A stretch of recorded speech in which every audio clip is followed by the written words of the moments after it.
లోకేష్ అన్న గారికి ఉంటాయని చెప్పి కూడా మేమందరం కూడా అనుకుంటున్నాం. ఎందుకంటే ఆయన కుటుంబాన్ని వదిలేసి,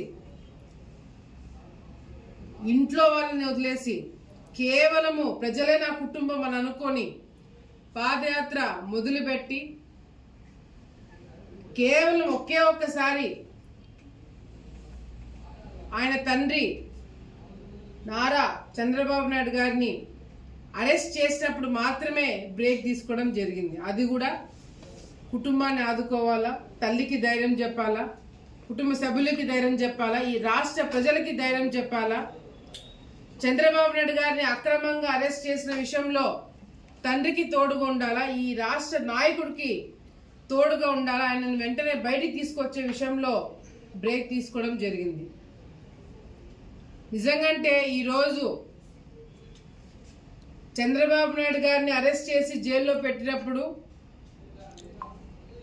పవన్ కళ్యాణ్ గారు వెళ్ళి చూసిన వెంటనే, బయటికి వచ్చిన వెంటనే తప్పకుండా తెలుగుదేశం పార్టీతో మేము కలిసి ప్రయాణం చేస్తాము, ఈ రాష్ట్రాన్ని కాపాడతామని చెప్పి డెసిషన్ తీసుకోవడం జరిగింది. అంటే అప్పటికి ఎన్ని సీట్లు ఇస్తారు, ఎన్ని ఎంపీలు ఇస్తారు, ఎవరు ఉంటారు, ఏమి ఇస్తారు, ఆయనకేమి ఇస్తారు, ఏమి మాట్లాడుకోలేదు. ఈ రాష్ట్రం కోసము మాత్రమే, ఈ ప్రజల్ని కాపాడుకోవడానికి మాత్రమే ఆ నిర్ణయం తీసుకోవడం జరిగింది. ఈరోజు ఈ రాష్ట్ర పరిస్థితిని అర్థం చేసుకొని ప్రజలకి అండగా ఉంటూ ముందుకు సాగాలి అంటే మనం అందరం కూడా ఏకం అవ్వాలి అని చెప్పి ఈరోజు అన్ని పార్టీలు కూడా ఏకమవుతున్నాయి. నిజంగాంటే మొన్న విజయనగరంలో జరిగిన ప్రోగ్రాం చూసిన తర్వాత లోకేష్ అన్న గారు, పవన్ కళ్యాణ్ గారు, చంద్రబాబు నాయుడు గారు, బాలకృష్ణ గారు, ఇతర నాయకులు మాట్లాడిన తర్వాత నిజంగాంటే ఈరోజు వైఎస్ఆర్సీపీ వాళ్ళకి వణుకు పుట్టింది.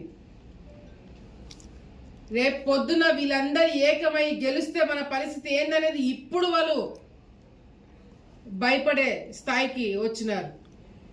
జగన్మోహన్ రెడ్డి గారు అధికారం పార్టీలో ఉంటూ బ్రహ్మాండంగా మేము పనులు చేశాము, ప్రతి ఒక్క నియోజకవర్గంలో మేము దర్జాగా కాళ్ళు ఎగరేసుకొని తిరుగుతున్నాము, ప్రజలకి మేలు చేశామని చెప్పుకొని తిరుగుతున్న ఈ ప్రభుత్వము దాదాపుగా 60 నుంచి 70 సిట్టింగ్ ఎమ్మెల్యేలు మారుస్తున్నారు. అంటే ఏ స్థాయిలో అవినీతి కార్యక్రమాలు జరిగినాయి, ఏ స్థాయిలో వ్యతిరేకత వచ్చింది అనేది స్పష్టంగా అర్థమవుతుంది. అది మేము ప్రతిపక్షంలో ఉన్న వాళ్ళు మేము చెప్పాల్సిన అవసరం లేదు.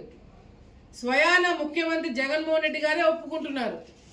నిజంగాంటే ఎమ్మెల్యేలు కరెక్ట్గా పనిచేసింటే, ఎమ్మెల్యేలు ప్రజల్లో ఉండింటే, ఎమ్మెల్యేల ద్వారా ప్రభుత్వాలు ఈరోజు తాలూకాలో బాగుపడింటే, ప్రజలు బాగుపడింటే ఎమ్మెల్యేలు మార్చాల్సిన అవసరం ఉండేది కాదు కదా.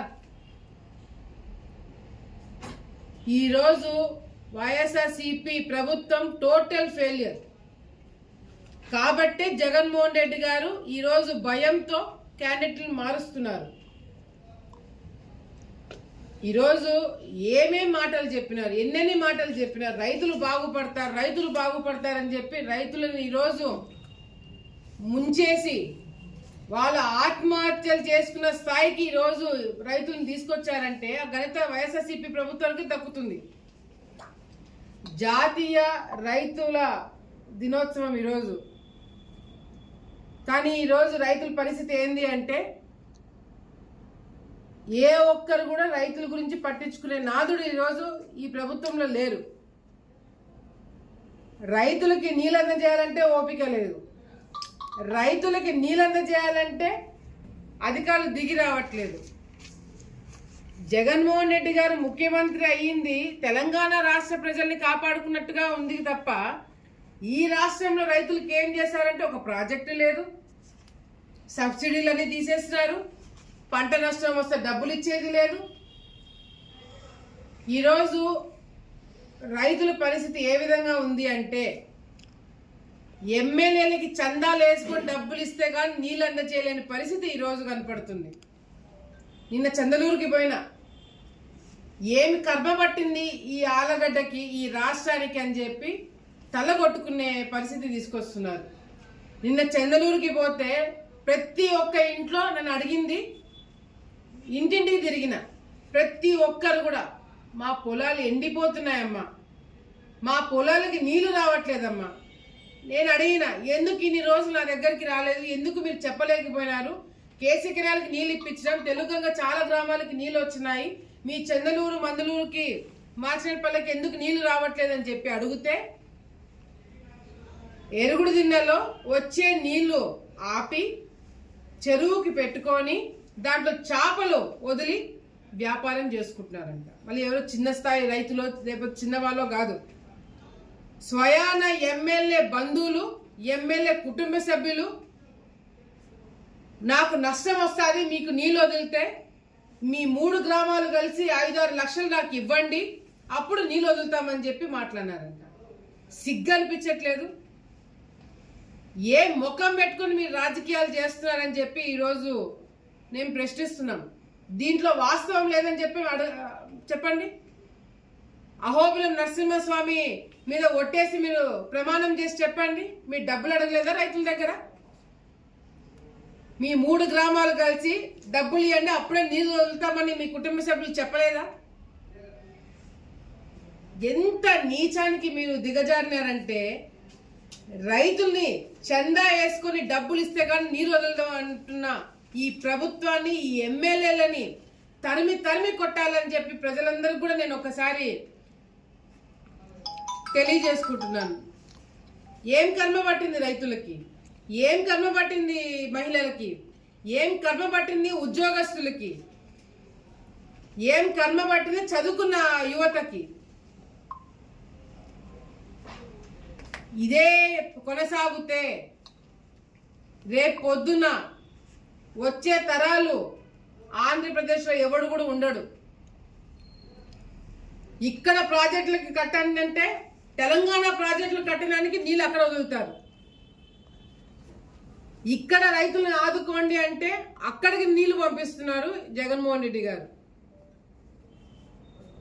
ఎందుకంటే అక్కడ ఆస్తులు, అక్కడ వ్యాపారాలు, అక్కడ ఎమ్మెల్యేలకి ఆస్తులు ఇవన్నీ ఉన్నాయి కాబట్టి.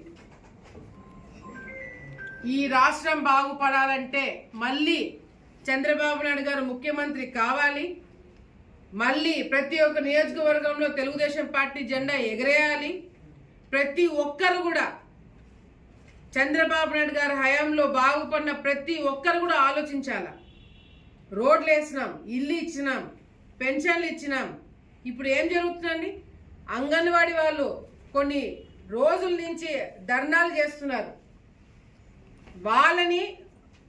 వాళ్ళ పోస్టులని పక్కన పెట్టేసి, వాళ్ళ ఉద్యోగాలను దూరం పెట్టేసి, వాళ్ళు కాకపోతే ఇంకొకరని చెప్పి అంగన్వాడీ వర్కర్లకి, టీచర్లకి వాళ్ళని పక్కన పెట్టి వాళ్ళ తరపున వాలంటీర్లు, సెక్రటరీలు పనిచేసే ఉద్యోగస్తులను తీసుకొచ్చి పెడతారంట. సిగ్గుగా అనిపించట్లేదా? గర్భిణీ స్త్రీలని వాలంటీర్లు చూసుకుంటారా? పెళ్లి కాని వాలంటీర్లు, పెళ్లి కాని వ్యక్తులు, మగపిల్లలు, గర్భిణీ స్త్రీలను చూసుకుంటారా? 18 సంవత్సరాల లోపల ఉన్న ఆడపిల్లలని అంగన్వాడీ సెంటర్లలో మగపిల్లలు చూసుకుంటారా? చదువుకున్న వ్యక్తులు చిన్నపిల్లలను చూసుకుంటారా? ఏమన్నా అర్థం పర్థం లేని తీసుకున్న నిర్ణయాల వల్ల ఈరోజు అందరికీ చెడ్డయినారు. వీరు చేయగలిగింది ఒకటి, ఎలక్షన్ టైంలో ఓట్లు తీసేస్తే ఏదో ఒక విధంగా గెలవచ్చు అని చెప్పి ఒక నమ్మకంతో ఈరోజు వైఎస్ఆర్సీపీ నాయకులు ముందుకు పోతున్నారు. ఆ రోజు ప్రజలకి డబ్బు మొకాన కొడితే మాకు ఓట్లు వేస్తారన్న నమ్మకంతో పోతున్నారు. డబ్బు మీరు ప్రజల మొకాన కొట్టేది కాదు, మీ మొకాల ప్రజలు రేపు పొద్దున ఏం కొడతారో చూడండి. మీరు ఓట్లు అడగడానికి ఏ ముఖం పెట్టుకొని పోతారో అది కూడా చూస్తాము. ఈరోజు రౌడీయిజం, గూండాయిజం ఎక్కువ అవుతుంది ఆలగడ్డలో. తెలియని, గుర్తుపట్టలేని వ్యక్తులు, వ్యాపారాలు చేసుకుంటున్న వ్యక్తుల మీద దాడులు చేస్తున్నారు. ఎవరో బ్యాచ్ ఎవడో తెలుసు నాకు. కులం పేరు ముందు పెట్టుకొని రౌడీయిజం, గుండాయిజం చేస్తున్నారు. రేపు పొద్దునికి లెక్క ఉంటుంది. చేసే ప్రతి ఒక్క దానికి లెక్క ఉంటుంది. ఎవడు చేపిస్తున్నాడో వెనకాల తెలుసు, ఎవరిని కొట్టిస్తున్నారో తెలుసు, రౌడీజం చేస్తున్నారు ఆళ్ళగడ్డలో. ప్రజలందరూ కూడా ఆలోచించండి. ఇవి నేను కల్పితం కాదు, ఏదో ఊహించుకొని చెప్పట్లేదు, అవాస్తవాలు చెప్పట్లేదు. ఆళ్ళగడ్డలో ప్రజలు చూస్తున్నారు కదా, మీడియా మిత్రులు చూస్తున్నారు కదా. మీడియా మిత్రులు తెలీదా? ప్రజలకి తెలీదా? ఆళ్ళగడ్డ పట్టణంలో ఉండే వాళ్ళకి తెలీదా ఎవరు రౌడీజం గుండాయిజం చేస్తున్నారో? ఎంతమందిని కొట్టిస్తున్నారు, ఎంతమంది మీద కేసులు పెడుతున్నారు, అది కూడా చూస్తున్నారు. ప్రతి ఒక్క దానికి లెక్క ఉంటుంది. మీరు గుర్తుపెట్టుకోండి, ఎవరిని మర్చిపోయేది లేదు. మీరు చెయ్యెత్తి దెబ్బ కొట్టిన ప్రతి ఒక్క దెబ్బకి సమాధానం రేపు పొద్దున మీరు చెప్పాల్సి వస్తుంది. ప్రతి ఒక్క తప్పుడు కేసులు మీరు సమాధానం చెప్పాల్సి వస్తుంది. మీరే కాదు, ఎవరైతే తప్పుడు కేసులు పెడుతున్నారో పోలీస్ డిపార్ట్మెంట్ కూడా రేపు పొద్దున ఇబ్బందులు పడబోతున్నారు. లోకేష్ గారు చెప్పినారు కదా, ప్రతి ఒక్క నియోజకవర్గంలో ఒక రెడ్ బుక్ ఉంటుంది. ఏ అధికారి తప్పుడు పని చేశారు, ఏ అధికారి తప్పుడు కేసులు పెట్టి జైలుకు పంపిస్తున్నారు, ప్రతి ఒక్క అధికారికి కూడా మేము హెచ్చరిస్తున్నాం. మీరు ప్రజల కోసం ఉద్యోగం చేయండి, ప్రభుత్వం కోసం చేయండి, కానీ రాజకీయ నాయకుల కోసమో ఈ వైఎస్ఆర్సీపీ పార్టీల కోసమో చేస్తే రేపు పొద్దున మీరు చాలా తీవ్రంగా ఇబ్బంది పడుతారు. మీకే జీతాలు సరిగ్గా ఇవ్వలేని పరిస్థితి. ఎవరొచ్చి కాపాడతారు రేపు పొద్దున మిమ్మల్ని మీరు ఈ విధంగా చేసుకుంటూ పోతే? సో దయచేసి ఆలగడ్డ నుంచి అమరావతి వరకు ప్రతి ఒక్కరు కూడా మేము రిక్వెస్ట్ చేస్తున్నాం, ఆలోచించుకొని మీకోసం పలికే వాళ్ళు కోట్లేయండి, మీకోసం పనిచేసే వాళ్ళు కోట్లేయండి. ఈరోజు పవన్ కళ్యాణ్ గారు, చంద్రబాబు నాయుడు గారు, లోకేష్ అన్న గారు, బాలకృష్ణ గారు ప్రతి ఒక్కరు కూడా ఒక ఫ్రేమ్లో కనిపిస్తున్నారు. మొన్న మీటింగ్లో ప్రజలకు ఎంత భరోసా, ప్రజలకు ఎంత నమ్మకం కలిగిస్తున్నారో ఒక్కసారి మనం అందరం కూడా ఆలోచించాలా. మరొక్కసారి ఈ ప్రాంతంకి వచ్చినప్పుడు కూడా లోకేష్ అన్న గారు చాలా సమస్యలు కళ్ళారా చూడడం జరిగింది. ఆలగడ్డకి ముఖ్యంగా ఏమేమి ఏర్పాట్లు చేయాలా, ఏమేమి నిధులు కేటాయించాలనేది కూడా ఆల్రెడీ డిస్కస్ చేస్తున్నాం. ఆలగడ్డకి సపరేట్గా ఒక మేనిఫెస్టో రిలీజ్ చేయడం జరుగుతుంది. ప్రతి ఒక్క మండలానికి ఏమి ఇవ్వబోతున్నాం, ప్రతి ఒక్క గ్రామంకి ఏ విధంగా లబ్ధి చెందుతుందని చెప్పి కూడా మేము ఇవ్వబోతున్నాం. గతంలో కూడా ఇచ్చినాం, కానీ ప్రభుత్వం రాలేదు.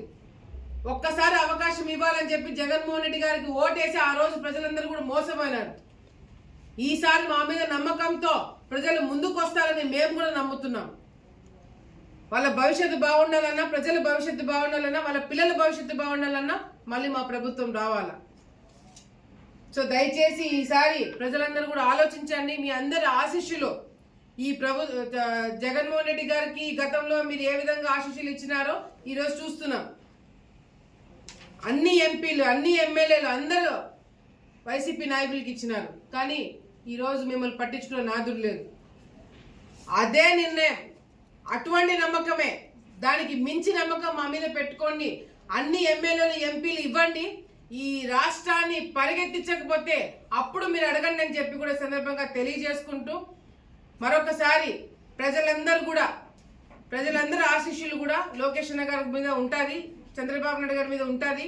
తప్పకుండా ఈ రాష్ట్రాన్ని బాగుపరిచే విధంగా మేమందరం కూడా కృషి చేస్తామని చెప్పి కూడా మరొకసారి తెలియజేసుకుంటూ, లోకేష్ అన్న గారికి ధన్యవాదాలు తెలియజేసుకుంటూ, ఈ పాదయాత్ర ద్వారా ప్రజలందరికీ భరోసా ఇచ్చినందుకు లోకేష్ అన్న గారికి కూడా ధన్యవాదాలు తెలియజేసుకుంటున్నాము.